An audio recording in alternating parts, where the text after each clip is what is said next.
ഒരു രാഷ്ട്രീയ പാർട്ടിയുമായി ബന്ധമില്ലാതെ തെരഞ്ഞെടുപ്പിൽ മത്സരിക്കുന്നവരാണ് സ്വതന്ത്ര സ്ഥാനാർത്ഥികൾ.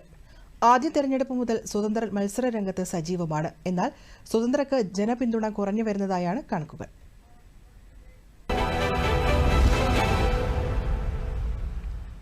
മുൻനിര രാഷ്ട്രീയ പാർട്ടികളിൽ നിന്ന് വ്യത്യസ്തമായ നയങ്ങളും ആശയങ്ങളും ഉള്ളവരാണ് സ്വതന്ത്ര സ്ഥാനാർത്ഥികൾ. ചിലപ്പോൾ പാർട്ടി പിന്തുണയോടുകൂടി മത്സരിക്കുന്ന സ്വതന്ത്ര സ്ഥാനാർത്ഥികളുമുണ്ട്. എന്നാൽ ഇത്ര നാളത്തെ തിരഞ്ഞെടുപ്പ് ചരിത്രം പരിശോധിച്ചാൽ സ്വതന്ത്ര സ്ഥാനാർത്ഥികളുടെ നില അത്ര ഭദ്രമല്ല. പോൾ ചെയ്യപ്പെട്ടതിൽ സാധുവായ വോട്ടിന്റെ 1/6 നേടാത്ത പക്ഷം സ്ഥാനാർത്ഥികൾക്ക് കെട്ടിവച്ച തുക നഷ്ടപ്പെടും. 1991 മുതൽ 99% സ്വതന്ത്ര സ്ഥാനാർത്ഥികൾക്കും ഇത്തരത്തിൽ കെട്ടിവച്ച തുക നഷ്ടപ്പെട്ടതായാണ് തെരഞ്ഞെടുപ്പ് കമ്മീഷന്റെ കണക്ക്. 1951 500 രൂപയായിരുന്നു നഷ്ടപ്പെടുന്നതെങ്കിൽ ഇപ്പോഴത് 25,000 രൂപയാണ്. സംവരണ മണ്ഡലങ്ങളിൽ നേരത്തെ 250 രൂപയായിരുന്നു സെക്യൂരിറ്റി ഡെപ്പോസിറ്റ് തുക, ഇപ്പോൾ 12,500 രൂപയാണ്. സ്വാതന്ത്ര്യലബ്ധിക്ക് ശേഷം നടന്ന തിരഞ്ഞെടുപ്പുകളിലെല്ലാം സ്വതന്ത്ര സ്ഥാനാർത്ഥികളുടെ എണ്ണം ഉയർന്നെങ്കിലും വിജയിച്ചവരുടെ എണ്ണം കുറഞ്ഞുവരികയാണ് ചെയ്തത്.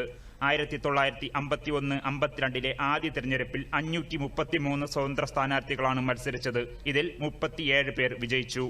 1957 1519 സ്വതന്ത്ര സ്ഥാനാർത്ഥികൾ മത്സരിച്ചതിൽ 42 പേരാണ് വിജയിച്ചത്. ഈ രണ്ട് തിരഞ്ഞെടുപ്പുകളിലുമായി 67% സ്വതന്ത്ര സ്ഥാനാർത്ഥികൾക്കും കെട്ടിവച്ച പണം നഷ്ടപ്പെട്ടു. വർഷങ്ങൾക്കിപ്പുറം പ്രാദേശിക പാർട്ടികൾ വർദ്ധിച്ചതോടെ വിജയിച്ച സ്വതന്ത്ര സ്ഥാനാർത്ഥികളുടെ എണ്ണം കുറഞ്ഞുകൊണ്ടേയിരുന്നു. 1962 തിരഞ്ഞെടുപ്പിൽ 20 സ്വതന്ത്ര സ്ഥാനാർത്ഥികൾ വിജയിച്ചപ്പോൾ 78% പേർക്കാണ് അന്ന് നിക്ഷേപം നഷ്ടപ്പെട്ടത്. പ്രധാനമന്ത്രി ഇന്ദിരാഗാന്ധിയുടെ മരണത്തിന് തൊട്ടു പിന്നാലെ നടന്ന 1984 തിരഞ്ഞെടുപ്പിൽ 13 സ്വതന്ത്ര സ്ഥാനാർത്ഥികൾ മാത്രമാണ് ആകെ വിജയിച്ചത്. 96% പേർക്ക് അന്ന് നിക്ഷേപം നഷ്ടപ്പെട്ടു.